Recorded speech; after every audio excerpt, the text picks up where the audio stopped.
My mother's always taught me communication is really important. Every interview I do with a young person, they always say, "What's your strength?" I'm a great communicator. Well, in this world, I can't believe how much communication's changed, and I'm here with Brendan. G'day, Brendan. How you going? Hi, Ewan. How you going? Brendan is one of the most persuasive communicators I've ever met in my life. He's got this passion for being able to influence people, and we're going to talk to Brendan about what he thinks is still relevant when it comes to communicating in sales and what is old school that annoys customers. Instant follow-up is critical because that person that's made the inquiry is in the moment. And we've got a KPI here at ROI of under 10 minutes to respond to an inquiry, to a lead. Because if you don't, they're going to go to the next person on the list and ring them and inquire with them. And what would you say to someone who said that maybe could be considered too desperate? That you could be hounding someone, maybe the perception being too pushy. Yeah, I think that certainly from our experience here at ROI, customers or prospects, when they're getting inquiry back from us so quickly, they're actually pleasantly surprised. I've never had any pushback in terms of looking too desperate. It's about, as I said, we're in the moment type of business, in the moment type of world now with Google, and everything's instant. What do you think's the right way of getting that balance of being professional but not hounding? Yeah, I think that customers, when you're following up, they want to read a headline that interests them, or they want to see an image that they're interested in, so they're engaged. So certainly, grabbing something off the shelf and sending it away, or having a very mundane sort of follow-up is not going to get you anywhere. And if you think an email is going to do the trick for you with no follow-up phone call, you're sadly mistaken. I think it's just a part of the process. That's really interesting because it probably would be very conceivable that if I left a lead, I wouldn't just leave a lead with one website, would I? I probably would have contacted 3 or 4. Absolutely. Right?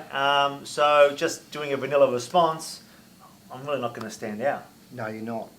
And I think the people, the customers and the market's telling us at the moment that the more you know about their business and the more you're invested in it, the more excited they are about the conversation with you. So I think at the end of the day, it's being unique, asking questions and listening a lot. Why, how, when, what if, how are your sales going? Listening. Okay, so what are the don'ts? What are the 3 things that salespeople or service people have got to stop doing in terms of how modern day business people want to be communicated with? It's a really good question. I think you've got to give customers what they want, not what you want to give them.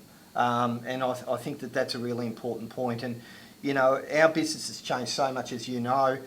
Stop thinking about me, right, and start thinking about the customer and how you can add value. So taking an active interest Absolutely. on that. So it's this sort of completely change of methodology of outbound to being really value customer focused and solution focused. Absolutely. I think you've got to bring something different to the table. And as you know, we've seen a huge shift in the market towards people imagery-based marketing through Instagram, and professional marketing through LinkedIn has really expanded and exploded in the last 90 days. And the market's telling us they want to reach their markets quicker with an image and a website link, and it's very in the moment based messaging. Okay, last bit of gold for the audience. I'm in a B2B business.